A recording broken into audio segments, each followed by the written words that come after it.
అంగన్వాడీ సోదరిమణులందరికీ నమస్కారం. అంగన్వాడీ అప్డేట్స్ కోసం మన ఛానల్ని సబ్స్క్రైబ్ చేసుకోండి. వీడియోస్ చాలామంది చూస్తున్నారు, లైక్ చేయడం లేదు. ఖచ్చితంగా లైక్ చేయండి, మీ ఫ్రెండ్స్ షేర్ చేయండి. విషయంలోకి వెళ్తే అంగన్వాడీ కేంద్రాన్ని ఆకస్మికంగా తనిఖీ చేసిన కలెక్టర్ అంటూ ఇక్కడ న్యూస్ అయితే హైలైట్ కావడం జరిగింది.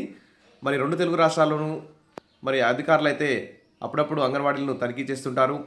కొన్ని చోట్ల కలెక్టర్లు కానీ ఇక్కడ ఏపీలో అయితే విజయ ప్రతాప్ రెడ్డి గారు ఫుడ్ కమిషనర్ అయితే భారీ ఎత్తున తనిఖీలు చేసి అంగన్వాడీలను అయితే ఆందోళనకు గురి చేసిన విషయం మనందరికీ తెలిసిందే. తెలంగాణలో అయితే అంత భారీ ఎత్తున తనిఖీలు అయితే ఎప్పుడు జరగలేదు.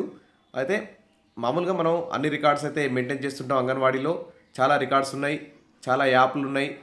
అసలు పని ఒత్తిడితో అంగన్వాడీ టీచర్లు ఉన్నారు. తర్వాత పిల్లల్ని తీసుకొచ్చుకోవాలి, వాళ్ళకి ప్రీ స్కూల్ బోధించాలి, వాళ్ళకి పరిశుభ్రమైన పోషకాహారాన్ని అందించాలి.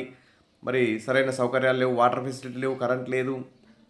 అయినా కానీ అంగన్వాడీ టీచర్లు అన్ని రికార్డులు పర్ఫెక్ట్గా మెయింటైన్ చేస్తూ ప్రభుత్వం అందించే వివిధ పథకాలకు సంబంధించిన ప్రతి పథకాన్ని కూడా అమలు చేయడంలో అంగన్వాడీ కార్యకర్తల పాత్ర ఉందని చెప్పుకోవచ్చు. ఇక్కడ చూస్తే తెలంగాణ నుంచి జగిత్యాల జిల్లా మెట్పల్లి మున్సిపాలిటీ పరిధిలో ఒక అంగన్వాడీ కేంద్రం అయితే కలెక్టర్ ఆకస్మికంగా తనిఖీ చేశారు. కలెక్టర్ తనిఖీ చేస్తున్న దృశ్యం ప్రత్యక్షంగా ప్రతి విషయాన్ని పరిశీలించారు. ఇక భోజన నమోదులు, వివిధ రికార్డులు పరిశీలించారు. టైం టేబుల్ ఏ విధంగా ఉంది, మరి ఫుడ్ మెనూ ఏ విధంగా ఉంది, స్టాక్ ఎంత ఉంది, అంతేకాకుండా అంగన్వాడీలు ఇచ్చే గుడ్డు క్వాలిటీ కూడా స్వయంగా పరిశీలించారు. ప్రీ స్కూల్ పిల్లల హాజరు, గర్భిణీలు బాలింతల హాజరు మరి నమోదులు ఎలా ఉన్నాయి, ఎన్హెచ్డిఎస్ యాప్ మొబైల్ యాప్లో పరిశీలించారు. అంతేకాకుండా అంగన్వాడీ కేంద్రంలో ఉన్న పిల్లల ఎత్తుల బరువులు స్వయంగా కూడా కొలిచి పరీక్షించారు. ఎన్హెచ్డిఎస్ మొబైల్ యాప్లో లోపపోషణ ఉన్న పిల్లలు ఎవరు ఉన్నారో యాప్లో చెక్ చేశారు. ఈ సందర్భంగా కలెక్టర్ అంగన్వాడీ కేంద్రాల్లో పిల్లల పెరుగుదల పర్యవేక్షణ నివేదికలు గురించి కూడా అడిగారు. పిల్లల పెరుగుదల పర్యవేక్షణ సక్రమంగా చేపట్టి ఖచ్చితమైన పిల్లల ఎత్తులు బరువులు నమోదు చేయాలని, సర్వేలో తేడాలు ఉండరాదని అంగన్వాడీ టీచర్లను అయితే ఆదేశించారు. మరి గ్రామాల్లో గ్రామ పంచాయతీ సిబ్బంది అంగన్వాడీ కేంద్రాలను పర్యవేక్షణ చేపట్టి ప్రీ స్కూల్ పిల్లల విద్య, మరి ప్రీ స్కూల్ పిల్లలు ఏ విధంగా చదువుతున్నారు, వారికి పెరుగుదలలో అభివృద్ధి జరుగుతుందా లేదా అనేటువంటి దాన్ని గ్రామ పంచాయతీ సిబ్బంది పర్యవేక్షణ చేపట్టి ఖచ్చితమైన నివేదికలు సమర్పించాలని కూడా కలెక్టర్ అయితే గ్రామ పంచాయతీ అధికారులకు ఆదేశించారు.